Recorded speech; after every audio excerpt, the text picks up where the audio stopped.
Yeah, let's do a quick round of introduction before we get started. My name is Thao Dang. I will be hosting the webinar today. I'm here with my colleague, Keith Morris. We'll be discussing his new book, the second edition of Infrastructure as Code. And during the session here, if you have any questions at all, please do send them in via the Q&A function, not by chat. We won't be monitoring chat. We'll be monitoring the Q&A function. So during our discussions, if you do have any questions at all, please send them in via the Q&A. So yes, as I mentioned, my name is Thao Dang. I am a developer and consultant at ThoughtWorks. I've been here for 9 years. I am currently working as a technical principal at ThoughtWorks Singapore. And I'm overseeing quite a number of projects on all technical aspects, and infrastructure is one big part of that. So, oh yes, and for those who wants to ask the question of will this be recorded for later? Yes, this call is currently being recorded. You can you receive a replay later on. Okay, cool. And so yes, so we have Keith Morris with us here today, the star of the show. He is the global lead for infrastructure cloud engineering at ThoughtWorks. So what I'll do is I'll get us started with some questions for Keith, and then during the discussions, please do feel free to send in your questions. Yeah, so Keith, how did you decide to write the first book and the second book on infrastructure as code? Good question. How did I get started? So I was expecting somebody else to write the book Infrastructure as Code. So I started out kind of getting involved with there's a website called infrastructures.org, which is still around, although it hasn't been updated in over 10 years. I think like it was maybe even 2007. I can't remember when that it was, but ages and ages ago, before DevOps was a thing, before infrastructure was a thing. And it's basically had like it introduced me to a tool called CF Engine, which was a precursor to things like Chef and Puppet. So a code tool, code-driven tool to build servers, to configure servers, right? And it talked about like booting, and it was based on how to do stuff with servers and racks and all that, and how to like boot them and have them provision themselves and all that kind of stuff. So I thought that was really cool. And then kind of DevOps emerged, cloud and infrastructure as code all kind of came up around 2009. Somebody's mentioning in the Q&A about agile infrastructure. So a lot of this started, so Patrick Dubois, and I think it was Andrew Clay Schaefer, if I'm not mistaken, kind of had a meetup. They're at a conference in New York, and they had like birds of feather session, and they put up agile infrastructure as a thing, or I think Patrick did. And I think like the two of them showed up or whatever and talked about it. And then, so it's kind of emerged. So I think it was Patrick that did a talk on infrastructure as code, or maybe it was Andrew. And then it got kind of picked up. So anyway, I was kind of a follower of this, right? I was kind of like doing it at the companies I was working for at the time. This was before I joined ThoughtWorks. It was like one of these things where like, as I went, especially when I joined ThoughtWorks because of the continuous delivery book came out. And I thought, oh, this is really cool stuff. This is really like, I'd like to work with the people who are kind of like, doing this stuff and talking about this stuff. And then I would go and work with clients, and we were trying to do like, they were asking us to help them to do like pipelines for continuous delivery and all these kinds of things. And so, I was always talking to saying, oh, you should use this infrastructure as code as a way to kind of manage your environments. It'll make them consistent and make it easier to do continuous delivery. And I was always having to explain it and maybe point to like articles and blog posts. I was like, man, one of these days, one of those people, the Patricks or the Andrews or something like that is going to come out and with the books that I can give to people on infrastructure as code. Nobody did. So it was kind of around 2015 or so, probably, that I got approached by an editor at a publisher because I'd written some blog posts, and they said, oh, would you like to write a book about something to do with DevOps? And I was like, I know. And so that was how I decided to do the book on infrastructure as code. So yeah, and then in kind of the second edition, so that was like 4.5 years ago now, because it came out in June of 2016. And a lot's changed, right? I mean, when I wrote the book, it's funny going through the first edition of the book, the manuscript, as I was kind of working on like what to bring into the second book. There was lots of stuff in there about like explaining why you should use cloud, even if you're in I don't know, finance or some domain, like, oh, you really should, you really should. And now it's like there's much less of that. Even most banks are in large organizations even are like they're doing this stuff. They're doing cloud, and they brought in these tools. So it's no longer about convincing people you should use infrastructure as code. It's more about, okay, what are good ways to do it? So that was what I wanted to do in the book, was just kind of share from experiences on projects. I should mention that you and I worked on one of our early projects. Yeah, definitely. I remember. Yeah, that was actually my first ThoughtWorks project. And I did learn a lot about infrastructure through you. So yes, thank you. Yeah, that's fun days. yeah, totally. We were locked in a tiny little room in London, I remember. But that was good fun.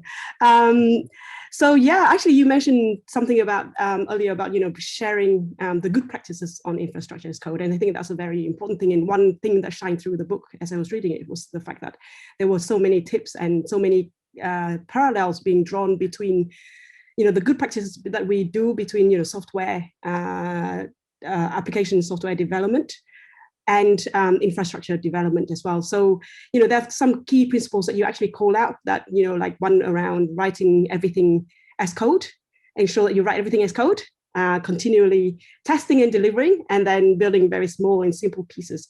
So can you just give us an overview on these parallels between software development versus infrastructure development? Yeah, I mean, that's kind of like the cool thing about infrastructure as code, is it kind of unlocked a lot of the things that we've been doing in the software world for ages, to make it easier to kind of manage our code, and to treat systems like you build your applications in a certain way, and so being able to do that with the infrastructure code was seemed like an obvious thing to do. And obviously being ThoughtWorks, kind of draw on the kind of agile engineering type practices. So a lot of test-driven development and continuous delivery and those kinds of things. And I think design is a really big thing, because what we're starting to see with infrastructure code bases is that they're becoming bigger and bigger. And I remember the first time I think I saw an organization, it was a bank in Spain, where they had an existing code base. I can't remember if it was Terraform or CloudFormation. They were doing things on AWS, and they were saying, "Oh, it just takes so long to make changes to our code now because it's so big. And when you kind of change this thing, you worry about breaking that thing, and there's lots of stuff." And it kind of like a penny drop, because I'd been working also with James Lewis, who talks about microservices, and I was like, "This is really familiar. This is exactly." What we've seen with clients and software projects, where we go in and they say, "Oh, we've got our big monolithic software that's hard to change. Can you help us?" And so I was saying, "Oh, this is now happening with infrastructure." And so it's about taking the same things that we learned in the software world, but okay, break it down to smaller pieces. It doesn't have to be like microservices. As with microservices, you don't have to take it like to the extreme of having zillions and zillions of really tiny things that become hard to manage. But it is about making them kind of right-sized, and thinking about things like loose coupling and cohesion when you're designing components and pieces of your infrastructure. It's just so much seems to kind of ring true from software development for our infrastructure. Yeah, totally. So I think actually there's one question from the audience that kind of might be related, is that what are the limits of infrastructure as code on software context? What they mean is, what are the aspects of an infrastructure that can't be coded at all, in your opinion?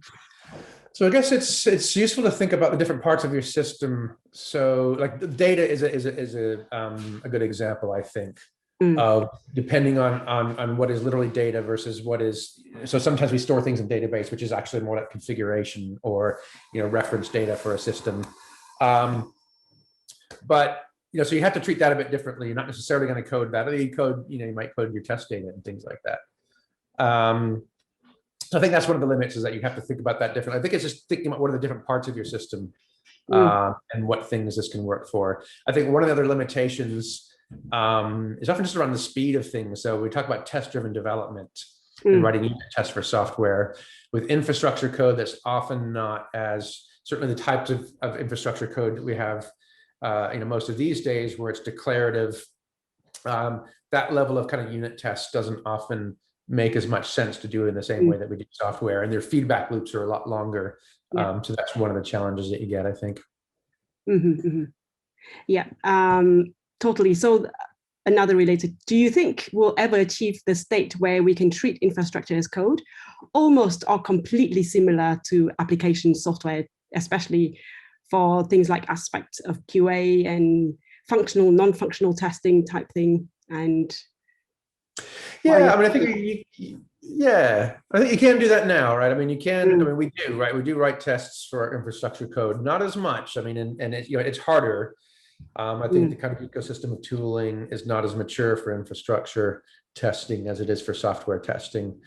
I tend to think what will happen is we'll get a lot more componentization of our infrastructure code. So I think most teams won't spend as much time writing custom code for their environments. They'll use a lot more stuff off the shelf. And you see that already with things like, Kubernetes and these kinds of, cloud native things where, and serverless, where I guess there is still some infrastructure that you need to kind of configure and set up, but it's much less. You worry less about the details. So a lot of teams spend much less time now doing things like, configuring servers and packages and file permissions and all that kind of stuff on servers than we used to do, because it's kind of like, well, that's a little bit more kind of packaged and provided for us in a lot of cases.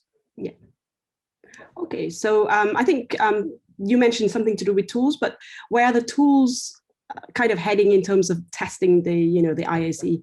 What do you think are the right testing strategy, the right tools to be using? And are they, like, how can you apply principles like mocking and stubbing and so on in infrastructure as code as well? Yeah, so mocking and stubbing, definitely you have to do that kind of stuff because it's so big and slow, right? And what we found, again, with going back to kind of what lessons we learned in software, was it was like if you took a software application that had been built without tests, without unit tests, and you said, oh, we need to add unit tests in. It's always really hard, right? Because it's harder you pull out a section of your application code and make it so that it can be run independently and then tested. And mocks and those kind of things were important to say that, how can I do a unit test on some code that uses a database, right? I don't want to have to stand up an Oracle cluster or whatever, to test to run a unit test. And so that's where mocks and those kind of things come into it. And with infrastructure, because it's so heavy, like you really need to do that. I think it's less about, so you do see tools around there for mocking like the cloud platform to say like, oh, can I have something that emulates AWS? But I think that tends to have less value because it's more, it's hard to like replicate the whole cloud platform, and then you're running a local cloud, and that's kind of, it becomes too much. So I think it's more the different pieces. So like I was working with a client here in London a while back, where they had a very big Terraform project that took a really long time to run, and so we were working on breaking that down into smaller pieces. And we had things like, oh, we've got to kind of some networking that has to be set up of kind of VPC and subnets and so on that have to be set up and bolted together, wired together. We're going to spin up some servers. We're going to spin up kind of like a bastion host for connections in and these kinds of things. And it was one of the things we found was that it was hard to, at least at first, to say, well, how can I test my server without having to spin up all these other Terraform projects? If I broke it into multiple Terraform projects to have smaller pieces, how do I test one project that relies on all the others? And what we learned was, well, you do have to kind of do mocks or fakes or what have you. And it might not be in the sense of the same way with like a, application code where you have a bit of code that pretends to be a thing, but it's more like, how can I spin up like just enough networking? So I don't necessarily need all the kind of the routing tables and everything else, and security groups and everything. I just need a subnet that I can attach my server into and find out, did I build my server right, run a test my server code. And so that becomes into the design. So I think, yes, the kind of mocking and all those kind of things are things that you have to do in order to make that work. And it's just, yeah. So it is actually quite parallel. You can draw that kind of parallel to the the software testing as well. You separate your concern and test the thing that's at hand, right? So definitely, yeah. So actually, there's an interesting question here. What's your recommendations or experience on infrastructure as code in a microservice landscape? So we find that many services need very similar infrastructure. So we end up copy and pasting a lot of the CloudFormation code. So then, how do you avoid that kind of setup? I think there's a few things you can do. I mean, one is you can make like your CloudFormation template for maybe for a standard, like, a microservice. So it depends on what your microservice runs on. If it runs on, say it runs on a server rather than a cluster for now. And it's like each server needs a few things around it. It needs some networking and so on that are specific to my microservice. And so if you can write that CloudFormation code to be reusable and say, I'm just going to pass in parameters, which are things like, I don't know, the name of the application, or maybe the application to deploy, assuming your CloudFormation, pulls the application code. So if you can kind of parameterize that, that helps. So you have just like a single CloudFormation template rather than copying and pasting it. Where you get into trouble then is where your microservices differ a lot. And so you have that CloudFormation code has to try to do different things. And this is where you get really nasty code where it's a declarative language like JSON or YAML that you're using with CloudFormation or HCL with Terraform or whatever. And then when you're trying to make it like really do different things, it just gets really ugly and messy. And so this is where I think some of the newer languages, so with CloudFormation, you've got the CDK, right, which lets you write your code in like JavaScript or TypeScript or a few different languages. And that I think is useful because then it helps you to kind of like package up, libraries that are, I think, more useful than maybe, modules written in a more declarative language are.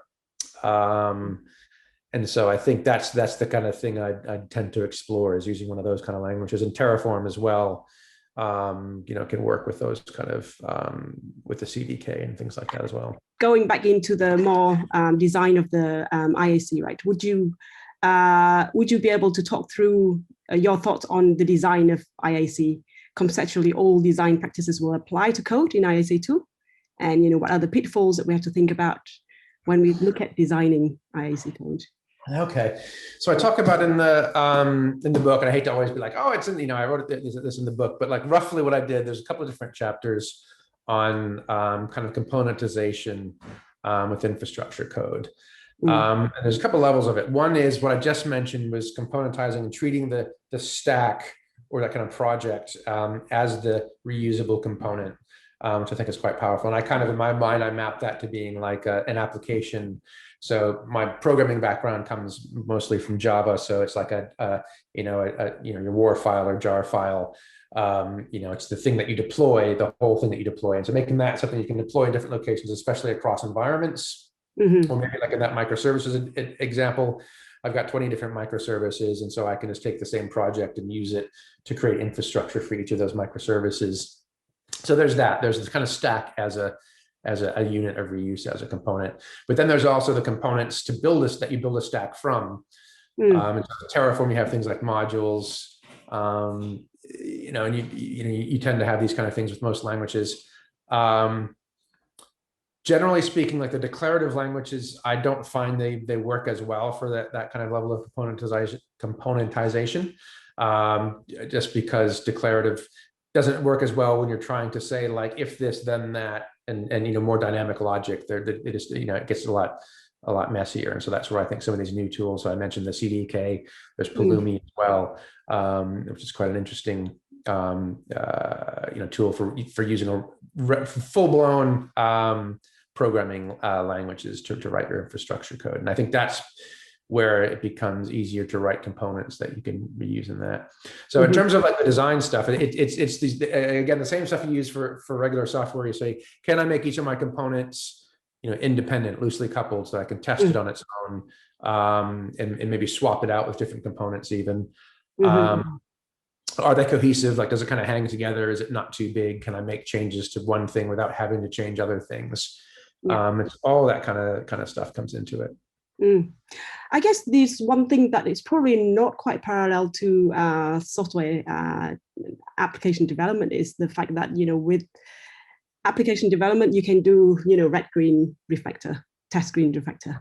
But in infrastructure code, refactoring can be quite risky as well, because you might be introducing downtime, you might be impacting, infrastructure in your environment, in the shared environment, in prod environment. So what would be your thoughts around, safe refactoring and changing of infrastructure code?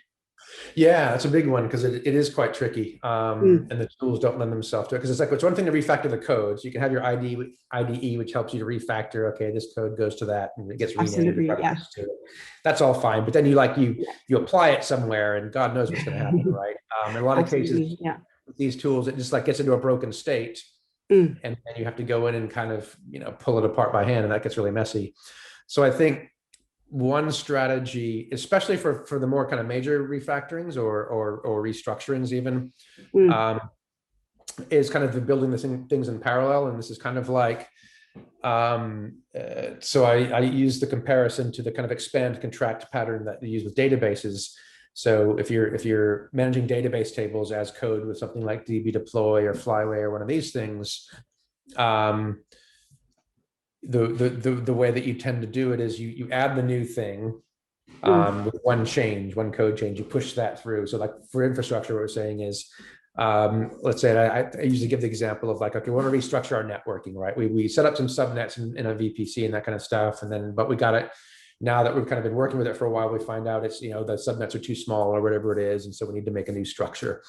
And so rather than pushing out changes which restructure those subnets, which might fail because something's using it, and so maybe it just fails because it doesn't let you make the change to the thing even. Instead, you say, let's make a code change that adds the new subnets, the new network structure the way we need it to be. Push that out as a change and have that there. Okay, that's out there, that's live. And then push a change which says, okay, create the new things, maybe either move things into it or create the new things, new servers, what have you, and then test that works. And then you push out the change, which says, okay, let's actually start using that, send the traffic to the new one. And you push that change through and you make sure it's okay. And then you push the change, which says remove the old stuff. So it's kind of a multi-step thing, rather than kind of being able to all go in one commit. And by and large, I think that tends to be a safer approach than say what you might see where people go and try to like write scripts that move things like edit state files or whatever, which is just scary. Yeah, completely. So yeah, it's actually probably a lot of anticipation and thinking before you actually refactor your code. What are the next steps? What kind of impact is going to introduce by refactoring, right? So I guess that also brings up to brings in another question around what level of design and thinking and like I guess upfront thinking and upfront designing you need to put in place before you start setting up your infrastructure, because I think changes later on become a little bit more expensive, a little bit harder to manage. So then, is there a good strategy for us to think about when we design our IAC when we first get started? It's a good question. I mean, I think, yeah, obviously you want to think about what you're doing ahead of time and think forward as much as you can without overcomplicating it. I think is what we tend to do when we do too much thinking around it. We design things based on what we think we might need. I think really for me, it's about putting in place those things that would help you to make the change. So yes, do the right amount of design, and test it out for yourself ahead of time and all that. But then make sure you have things like, this is why we do the tests, even if it's not necessarily as comprehensive a set of tests as you might see for applications. It's like enough tests to give you the comfort to do these things like we talked about refactoring by pushing out a new thing and saying that I can run the test and see that, does it hang together, or I can test it in a test environment first. And I have a pipeline actually that deploys my infrastructure changes and tests them in a place where it's not going to affect anybody, including developers, by the way. So testing out your infrastructure code changes on development environments is often painful because you can do things for your developers and testers, as I've done in the past. So that's I think that's the key. And those things like we just talked about, refactoring. So it's like kind of like try that out and get comfortable and make sure, are there things we need to build into our designs actually to make it easier to do those kind of refactorings? Because you just have to assume you will have to do it. You will have to. Yeah, you will need to make changes. Sure. I guess change is the only constant. So, yeah. So I think there's another question that's kind of related, but to do with debuggability. So in software, it's easier to debug, and it's quite, it's not too much cost to actually debug when things go wrong. But because you can just fire up the debugger and then dig through. But with infrastructure, things are a lot more, vague, opaque. And so are there any tips that you can give for increasing the level of abstraction and without compromising too much on the ability to diagnose what the failures are? Oh, that's a good question. I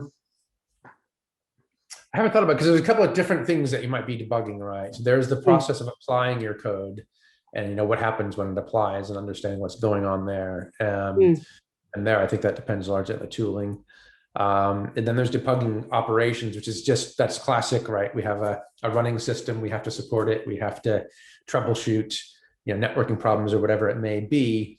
That's where things like monitoring and so on can help out, where you're looking at connectivity between different points of your system and making it visible when something's not working.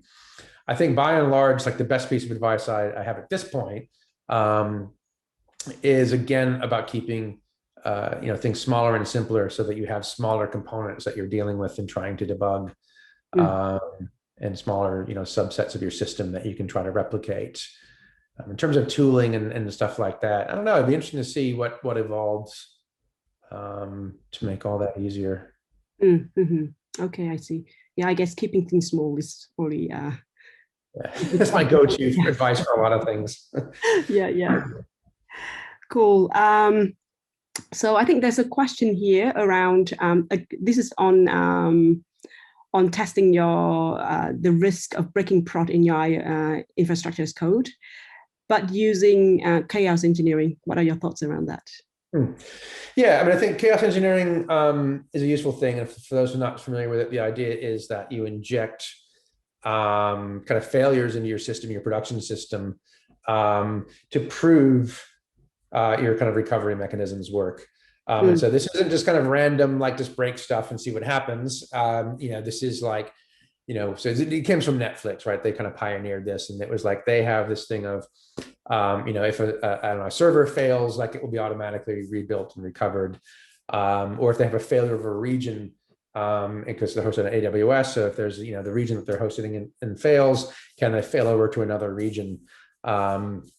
And so they do things like inject failures and prove that, like, okay, if I destroy a server, because I know I have a recovery mechanism, like I'm going to prove that it actually does kick in and work in sort of a measured way. And that's scary for a lot of folks. I think some of the things you can do that are kind of potentially a little bit short of that are in your kind of testing pipeline.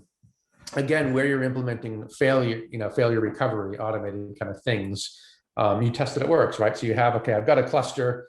or you have like an auto recovery of a server. So I will have a test where I've created a thing, I make a test that it works, and then I inject I destroy a command to destroy it. And then I have a test that shows that, yes, it's come back after a certain amount of time. And if it doesn't work, then you stop your pipeline and you don't make your infrastructure, your code change carry on, because you want to see why did it not work. Yeah. Another interesting question for you. Do you have any kind of baseline or qualitative or quantitative metrics that can help you determine if a given IAC approach is viable for the challenge at hand?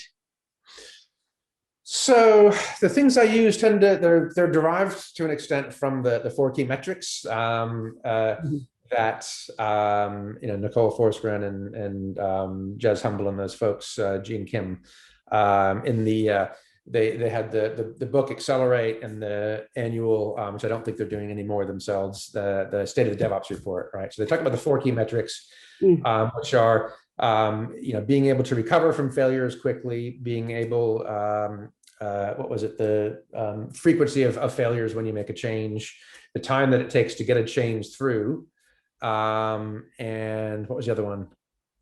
What's the 4th one? Rate of failure. Numbers of change. Frequency of change. Yes. Frequency of change and number. Yeah, frequency of change as well as the length of how long it takes. Absolutely.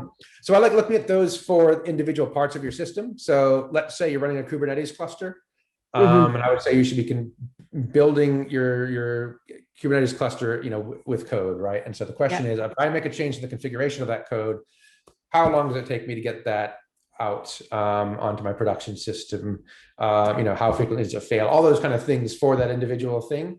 And so it's kind of measuring that thing and saying, okay, is that how do those look for this particular part of the system? I also think it's important to look at, with infrastructure in particular, things like upgrades and patches and so on, because that's often something that teams struggle with, especially with Kubernetes, where there's like new releases coming out. Oh, there's been a security hole found and there's a new, security patch you need to roll out. And that can be quite disruptive. So this is why, having those kind of pipelines and things in place and ways of rolling out those changes without downtime mean that, okay, new patches come through, fine, we can just rattle it through the pipeline, run some tests, and we're comfortable with that. And that's then gets reflected in that frequency and the length of the time change. So to me, those are good starting points for metrics. Yeah, totally. I think we actually started rolling out those metrics in quite a few projects, or starting to look at those metrics in a few projects. It definitely agree is a good indicator of how your software how your product is performing from even not just infrastructure, but also application, I guess, as well, right? Absolutely. Yeah, absolutely. Yeah. So another question around this time is around more structuring of your infrastructure as code, in terms of like if you have a large and complex IAC code base using Terraform and with multiple related stack, and they have multiple environments and deployment pipelines, what would be your recommendation for structuring this code base? Would you recommend having like separate deployment pipelines per stack, or a big overarching pipeline to deploy changes of all stacks progressively to all environments? Yeah, okay, there's a number of things there. So I do have a chapter which talks about code-based organization, and that's new to the second edition. And so it does talk about some of those things like mono repos versus micro repos or what have you. So a couple of rules of thumb I use. One is to align code bases to the system and to the teams that own them, if you see what I mean. So this is kind of like applying Conway's law, which is that the design of your system is going to reflect, or should reflect, will reflect the design of your organization. And then saying, how do we use that? We talk about it like on the Tech Radar. We had the inverse Conway maneuver a few years back, which is about saying, okay, let's think about what the desired design of our system is, and so how do we need to structure our teams for that? And code-based organization fits with that, and pipelines fit with that, because they're all about, as a team, I can make a change that I need to make for the thing that I own and the thing that I am responsible for, and I can get that through into production with minimal kind of having to cross over with other teams. So if you've got a code base that's being shared across teams, that can become a bottleneck, because it's like, oh, I really need to get this change through because we've got this bug we have to fix. And it's like, oh, but if you do that, it might break our thing. So that's where you have the need to have those kind of integration tests that cross over the things. And so I think the goal is to kind of reduce those so that you don't have to have tests that cross all the everything, because that's going to bottleneck it. And there was an interesting thread on Twitter with Dave Farley, and I can't remember, maybe a couple other people. Dave Farley being a ex-ThoughtWorker and co-author of the Continuous Delivery book. It was Sam Newman, I think, as well. Another ex-ThoughtWorker and another continuous delivery person. And because he's written a few books about microservices, and they're talking about like, what's microservices. Is end-to-end integration testing for microservices a thing? And kind of the point being that, well, it's kind of not what microservices is trying to do. Microservices is trying to decouple and say I can release each thing on its own without having to do end-to-end testing. Then there's all the techniques to do that, which are the tricky part, right? It's not always easy, and then you don't always need to go to that extreme. Sometimes you do need the end-to-end tests, and maybe it's a reasonable thing to do in your situation. But it's like, how do you decouple the things so you can have your pipeline? So as the question, one part of the question was around the pipelines, to say that my pipeline can deliver my thing. I can make it safer. For if I know that people are depending on my thing, how do I make it safer? Well, I have things like contracts around what they rely on. So with applications, you have your APIs, and you say, okay, I'm not going to make changes to my APIs, or I'm going to run contract tests, or maybe even consumer-driven contract tests, where somebody gave me their test and says, can you run this when you make a change to make sure you haven't broken what I expect from your API? And so you just try not to change your API. With infrastructures, those APIs are often things like subnet, network hooks. Somebody else is going to create a server into a network that you've created. And so you're saying, okay, I'm going to give you a contract of like how I'm going to create that network so that you can find it and you can rely on me not breaking your, that network. So it's defining those kind of boundaries and putting the tests and things in place to make that a bit safer to do, so that you don't need ideally tests that run across. Did that get to kind of like, there are a lot of little aspects to that question? So no worries. I think you've covered quite a few number of things there. One of the, I think the question around, I think, organizing it with multiple related stacks versus multiple pipelines. I think you've covered most of it around. Yeah, I think with the related stacks. So one thing where, one thing where I'm a bit looser on saying you should really try to keep them, strictly decoupled is when it's within your team, right? So if you've got a team and you own maybe a couple of different applications, a couple of different services, a couple of different pieces of infrastructure, it might be okay that you say, we're going to have a test that makes sure that our things all kind of hang together, because we have control over that, right? We can still release those on our own schedule. So that's, it varies in your situation, right? Mm-hmm. Yeah. And again, to measure it. So how do you know if you're doing well? It goes back to that measurement and metrics question of like, if it's starting to take you a really long time to get changes out because you're having to coordinate a lot across teams, and that's an indication that maybe you need to kind of rethink this stuff a little bit. Yeah, totally. So I guess just use those metrics as you're like continuously measuring how you're doing, and then adjust as you go along. Identify where the issues are, where the bottlenecks are. I guess you have to start somewhere, and then from that you can then use that to learn. Right? So yeah. Start by measuring it, and then see what you can do. Yeah. Cool. One more question around infrastructure as code and its applicability. Are we saying that it's just related to cloud, IaaS, or is it also related to other categories like PaaS, your platform, your tooling? Can you use it for everything? I try to use it for as much as possible, right? I really would.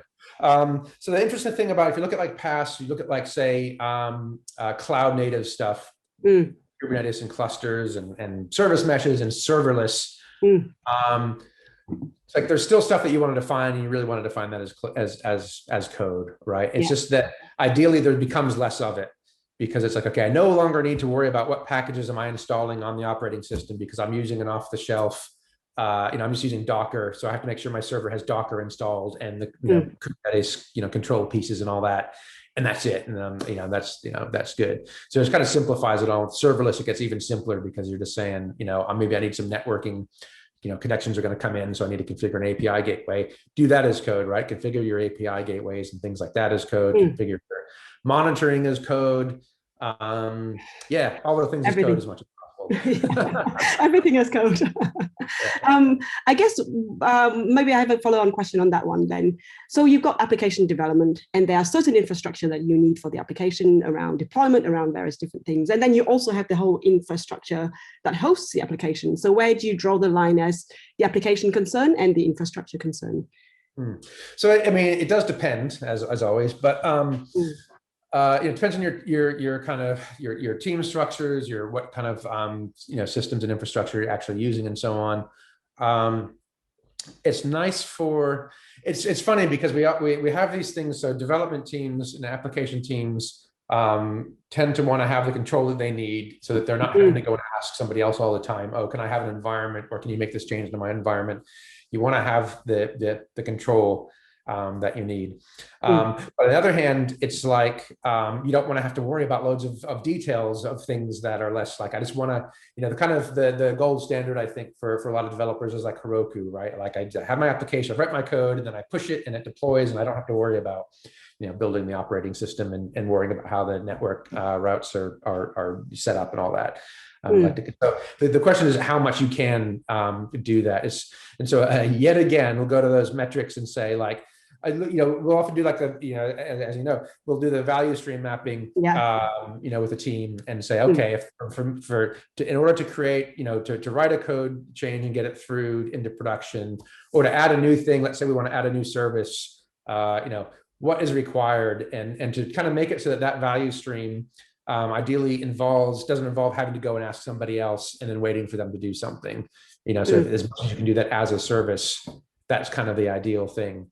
And so in terms of the infrastructure code, and the lines will differ, because you'll have organizations, and especially where it's maybe smaller and people are a bit closer to it, where the development team can say, you know what, I'm going to write we'll write the Terraform code specifically for our application, maybe, you know, so we'll kind of make sure that we set up like the, you know, the load balancer and some of the things that are in, and, you know, what database do we need, and like specifically for our application. And maybe there's other teams that are like making sure that the baseline of stuff is in place, that you can kind of draw on as a service. And this is one of those things where we were talking earlier about the like componentization and using, you know, I was talking about like Pulumi and these kind of things where you can write, you know, use code to write components, infrastructure components that will dynamically allocate infrastructure. And so what I'm kind of expecting to see more of, and we've seen it, you know, in some of the clients we've worked at where people have, or we help them to build things like where the application team can write a descriptor. And you see this for like Kubernetes and so on, where you can write like a Helm chart and just, you just kind of say, this is what my application needs. And then you deploy it, and like stuff gets dynamically provisioned for the application. And I think we'll see, I think that's the direction that we, you know, we'd kind of like to see things go in, and that we will see things go in is easier to provide, you know, kind of as service infrastructure for application teams. Okay, thank you very much. That makes sense. So then one more question around, I'll let you drink your water while you've been talking for quite a long time. So one more question around the monitoring as code. So we talk about having everything as code. And can you give a practical example of, you know, what does it mean by having monitoring as code?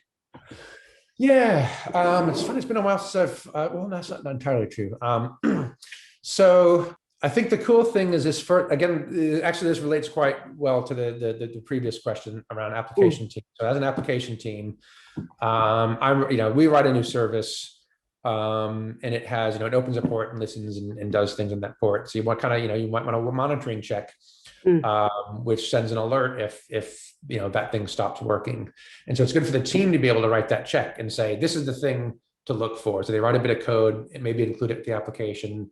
And when you deploy it, ideally that gets pulled into the monitoring service or tool so that it sets up the check, and then that starts kind of reporting on that. And whether that's obviously with cloud, that can be easier if you're using something like CloudFormation or another kind of cloud, their kind of built-in monitoring thing. The as infrastructure as code language is going to let you do that, right? It's usually just like part of the, you know, what you're writing your infrastructure code. For other things where you're using like a monitoring system, it might be that if there's a team that's running a monitoring service, they provide a way. So it's kind of moving away from the idea that the application team will raise a ticket and ask that monitoring service team, please add a check for our application or change the check for our application. And instead the team says, hey, tell you what, go and write a bit of code in some format that we agree on.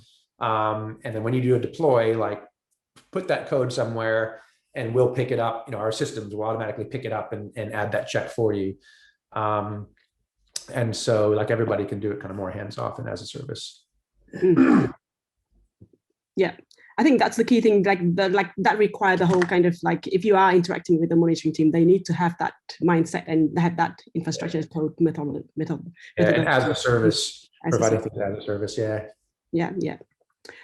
Cool, thank you, Keith. I think we can, I know that there's been quite a few questions on if we have a more traditional team and we want to get started on infrastructure as code, what advice would you have to get us going? Okay, so it's, you know, pulling off small pieces, right? So it's like taking some part of your system and saying, let's do that as code. And so similarly to the way we were talking about refactoring, you know, your infrastructure code, you kind of start by that refactoring and say, let's build the new thing with infrastructure code and push it through into production and get it into a good shape, and then move over to where we're using that and decommission the old piece, repoint other elements of your system to use the new thing. And it's just doing that piece by piece. And so I think it's about figuring out where to start. So you want to start with something that's tractable, don't bite off too much. And just so you really, at the first thing you want to kind of just work out is how to get the hang of doing that. What's, you know, we're going to pick a tool to start with, might not be the right tool, but we're going to start with something, you know, just to see and then and learn from it. You know, figure out how to make a pipeline, a simple pipeline for your thing, and just, you know, get the basics right. Okay, we now have some simple piece of infrastructure that maybe isn't that critical. but is important enough that people care about it and we care about it, so that we don't just kind of leave it to the side when other priorities come up. So is that kind of balance of something that's important enough, but yet tolerant of maybe a bit of risk and a bit of kind of like taking us a little while to get it working. And then once you have that in place, you kind of can start adding on. It's also about adding on how much you take in that first slice. So saying, maybe, don't do all the parts of all the things that you might need. So maybe something that doesn't need a database, it just has, more simple requirements. And then it's like, okay, let's take the next one. Let's add on now. Okay, now let's add something that needs a database. So we can start, figuring out how do we manage our databases and the data that goes along with it as code, and just kind of like, build up and up and up from there. Okay, I think that's a good advice. And I think the key thing here is to pick something that is important enough so that you don't then leave it lying around. And because there's tempting to start with just kind of a toy thing. Let's just do it something just as a, just for the heck of it. But then it's never important enough. There's always more important things to work on. So I guess the next question follow on is that how would you convince your managers or your stakeholders to say that, we want to move to IAC? Let us deal with it. Let us set something up and then get going. But then, how do you convince them to actually let the team get going with it? I think the thing is to find a problem that they see. Whether it's they want to do a new thing, or if they're getting frustrated. In most organizations, there's something like, there's maybe some stability issues, or maybe it's like change isn't happening fast enough. Like, they're saying like, it's too slow to set up new infrastructure or whatever. So find some kind of problem that those people care about or really like solved, and then look at like, how can we use this in order to solve that problem? Like genuinely, like, how can we make this really help with that problem? And then and then they'll want to pay for it, right? They'll want to give you the time if they're convinced, that it really can do that.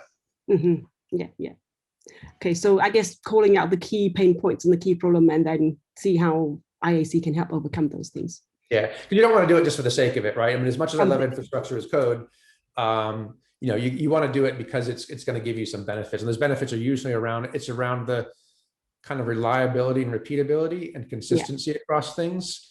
So it's like, we're really out of date on operating systems in some of our environments. It's really hard to keep up and apply security patches.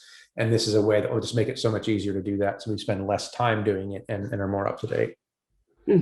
Yeah. Okay, so I think we talked about tooling quite a bit. And so, where do you see the tooling trend is going in the whole infrastructure as code, with the introduction of Pulumi and so on, right? So I mean, there's a couple of branches, I guess, to where things are going. One is the whole what people call the cloud native thing. It's kind of containers and clusters and serverless and all of that. And so that is about simplifying the contracts between kind of application code that you write and what it needs to run on. So like kind of old school is, I would write like a Ruby application, and in order to deploy it, like the server has to have the right operating system version, it has to have the right version of Ruby installed, the right libraries, files in place and all this kind of stuff. And then with Docker, it's like, suddenly just be able to run Docker, right? And all those things that I need, I've put inside the container. So it's just, it simplifies it. And then serverless kind of, takes that even further to say, like, don't even worry about what the operating system is, at least in theory. Just like, here's some code, just run it whenever somebody, a request comes in or whatever it is. So I think that's one whole trend, is that kind of just like, simplifying of the contract and putting more and more under the abstraction layer, I guess you can call it. And then the other is the kind of as you said, Pulumi and these kind of things, where it's about being able to write code that generates infrastructure more dynamically. And I think it's a similar thing. It is in a way, it's the same thing of saying that, like, okay, I can write an application for Kubernetes and deploy it onto there, and like the stuff just happens. There's a lot of applications that maybe that doesn't necessarily fit, or there's pieces around that aren't there necessarily in the ecosystem. So if you look at older applications, maybe, okay, it's not going to fit in a Docker container or what have you. And so being able to write code that will do the same kind of concept, but for a, maybe it's a server, it'll dynamically build a server for your old school, Java that still packages an EAR file or whatever. And so I think being able to do that a bit more dynamically is where we're gonna go. I guess it's very interesting. Maybe a third edition coming up. Yeah, no doubt. With a different kind of trends. Maybe it'll get thinner. The book might get thinner with each edition. And less hair. And I'm just joking, but so yeah, I think we're just coming to near the end, but maybe we can't get away from your book, so we have to get back to your book. And what are some of the key messages and key points that you want to call out from your book that you would want the audience to kind of take away? Okay. So it kind of goes back to the question that you asked in the beginning of thinking about the software engineering and design principles and how do we apply them to our infrastructure code. So making it better designed, smaller pieces that are easier to work with. I think that's the key thing. I think probably everything in here is kind of getting to that. And I talk about the three kind of practices of being like, okay, first write all your stuff as code, then put tests in place and continuously test and deliver your code changes, and then make sure your pieces are designed small and easier to kind of manage and reason with. And that all comes down to that thing of good design. It's all about change, I guess, is another thing. A lot of times when people think about automation, they think about it as kind of quite a fixed thing of you're going to build infrastructure and then it's done. But most of automation infrastructure as code is about how do you make changes to your infrastructure easier and safe to make. And so I think that's another key thing to think about. Yeah. Cool. That's great. Thank you so much, Keith, for sharing the wisdom with us today. And I hope everyone here also enjoyed the session as much as I did. So I think that is it for us today. Thank you so much, Keith, and thank you everybody for joining us. Thank you, Tao, and thanks everybody. I enjoyed talking to you.